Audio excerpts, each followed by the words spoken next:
Hello friends, welcome back again. So आज का जो स्टोरी है बहुत इंपॉर्टेंट खूबसूरत सा स्टोरी है। नाम आप यह देख सकते हैं, द मैंगो ट्री। बहुत छोटा स्टोरी है, तो बने रहे हमारे साथ। वीडियो को बिना स्किप के देखने की कोशिश करें। हम जितना हो सके उस पर ज़्यादा से ज़्यादा चर्चा करने की कोशिश करेंगे, आपको सिखाने की, हम भी सीखने की ट्राई करेंगे। तो पहले एक बार पढ़ लेते हैं उसको। Once there lived a lazy man in a village. His only source of income was a mango tree which was planted in the backyard of his house. One day, one of his relatives came to his house. At breakfast, lunch, and dinner, only mangoes were served to the relatives. He got fed up of this and thought of a plan. At night, when the lazy man was sleeping, the relative quietly woke up, cut down the tree, and fled away. Next day, when the man saw that the tree was cut down, he cried a lot. After a few years, the same relative again came to his house. By now, the man had worked and prospered. His condition had improved. He thanked the relative for making him realize his mistake. एक छोटा सा story है, उसको समझाने की कोशिश करते हैं जल्दी से जल्दी। अगर आपने अभी तक चैनल को सब्सक्राइब नहीं की तो उसको सब्सक्राइब करके रखें एंड बेल आइकन को हिट करें, ताकि जब भी हम भी कोई नया वीडियो डालें तो आप मिस ना करें उसको। द मैंगो ट्री मतलब आम का पेड़। ट्री होता है पेड़, मैंगो होता है आम का पेड़। फर्स्ट जो लाइन है हमारा, वंस एक बार, there lived a lazy man. There यहाँ, लिव्ड रहता था, LIVE लिव मतलब रहना, किसी जगह पे रहना, जिंदगी बसर करना। लिव्ड होता है रहता था। ए लेजी मैन एक आलसी, लेजी मैन आलसी आदमी, इन अ विलेज एक विलेज पे, एक गांव पे एक लेजी मैन एक आलसी आदमी रहता था।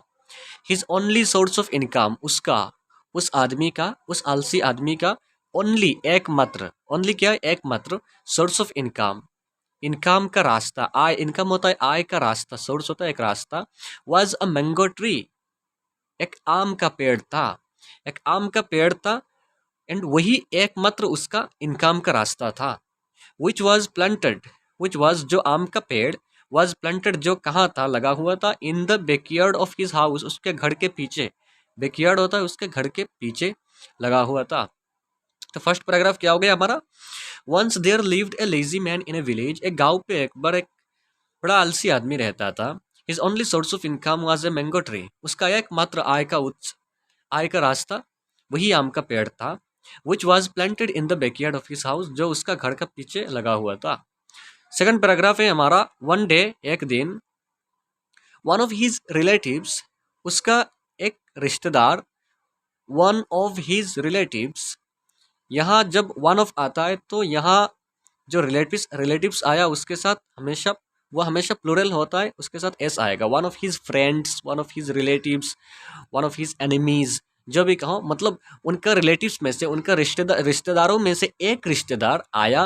केम मतलब आए, टू हिज हाउस उसके घर में, एक रिश्तेदार उसके घर में आए।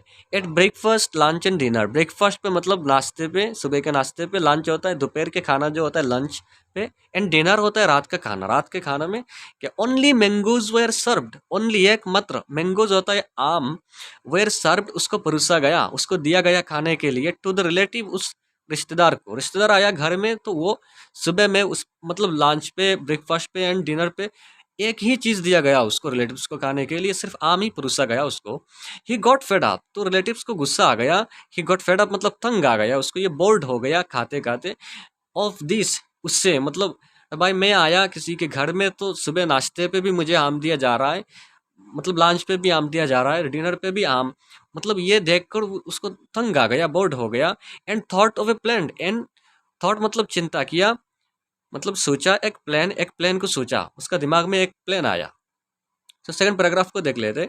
वन डे एक बार, एक दिन, वन डे मतलब एक दिन, one of his relatives came to his house, उसका, उस आलसी आदमी का एक रिश्तेदार उसके घर में आया।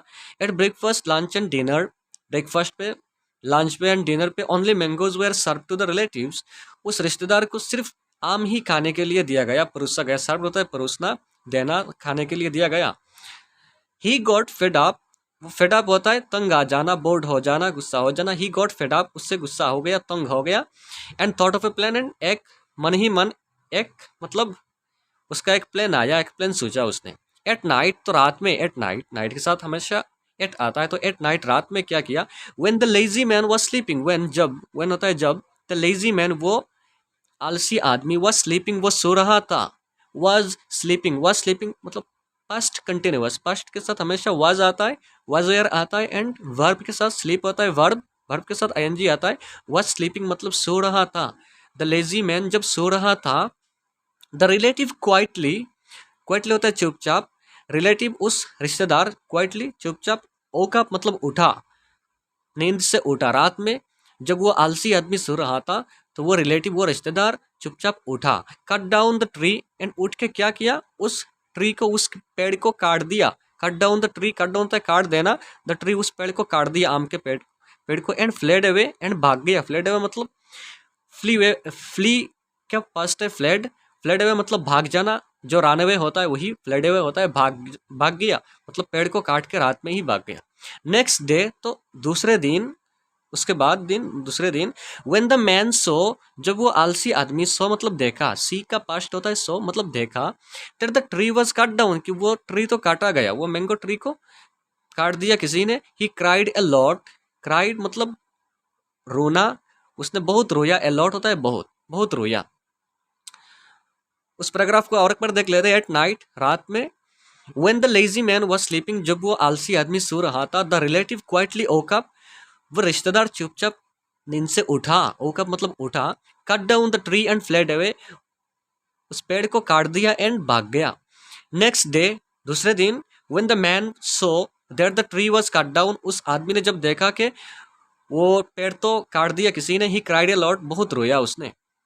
उसके बाद है हमारा ये पैराग्राफ, आफ्टर फ्यू ईयर्स, कुछ साल बाद, आफ्टर फ्यू ईयर्स कुछ साल बाद, द सेम रिलेटिव वही रिश्तेदार, अगेन फिर, अगेन होता है फिर, केम टू हिज हाउस, केम आया, टू हिज हाउस उसके घर में, जिस रिश्तेदार ने आम के पेड़ को काट के रात में ही भाग गया था, वही रिश्तेदार कुछ साल बाद फिर आया उसके घर में, उस लेजी आदमी के घर में। बाय नाउ, तो उसके अंदर ही अंदर, वो जो कुछ साल बीता था उसके अंदर, बाय नाउ उसके अंदर, the man had worked and prospered, the man वो जो आलसी आदमी था, हैड वर्कड उसने बहुत सारा काम किया, क्योंकि उसका आय का जो रास्ता था वही रिश्तेदार ने काट दिया था, तो इसलिए उसने बहुत सारा काम किया, एंड प्रस्पर्ड, प्रस्पर्ड होता है लाइफ में बहुत आगे बढ़ जाना, प्रस्पर्ड होता है लाइफ में बहुत आगे समृद्ध हो जाना, बहुत आगे बढ़ जाना, सक्सेस पा लेना, ऐसा बहुत आगे बढ़ गया लाइफ में। His condition had improved, and उसका जो कंडीशन था, उसका जो सिचुएशन था, जो स्थिति था, वो आलसी आदमी था, पहले सिर्फ पेड़ के मतलब पेड़ ही था, वो आम का पेड़ ही था उसका सोर्स ऑफ इनकम, कुछ नहीं करता था, सिर्फ उसी से खाने की चिंता करता था। अब जो पेड़ नहीं था तो उसने बहुत सारा काम किया, वर्क किया, एंड प्रस्पर्ड बहुत आगे बढ़ गया, उसका कंडीशन पूरा चेंज हो गया, बदला हो गया, इम्प्रूव हो गया। ही थैंक्ड द रिलेटिव, तो उसने धन्यवाद किया, उसने उस आदमी ने, थैंक होता है धन्यवाद देना, द रिलेटिव उस रिश्तेदार को, फॉर मेकिंग हिम रियलाइज, उसको एहसास कराने के लिए, मेकिंग होता है कराना, रियलाइज होता है एहसास कराने के लिए, हिज मिस्टेक उसकी गलती को एहसास कराने के लिए उसने उस रिश्तेदार को क्या किया, धन्यवाद दिया। उस पैराग्राफ का और एक बार देख लेते हैं, आफ्टर फ्यू ईयर्स होता तो कुछ साल बाद, द सेम रिलेटिव वही रिश्तेदार again came to his house, फिर उसके घर में आया, बाय नाउ उसके अंदर ही अंदर, the man had worked and prospered, उस आदमी ने, आलसी आदमी ने बहुत सारा काम किया एंड लाइफ में आगे बढ़ गया। हिज कंडीशन हैड इम्प्रूव्ड, उसका जो कंडीशन था, सिचुएशन था, वो इम्प्रूव भी हो गया।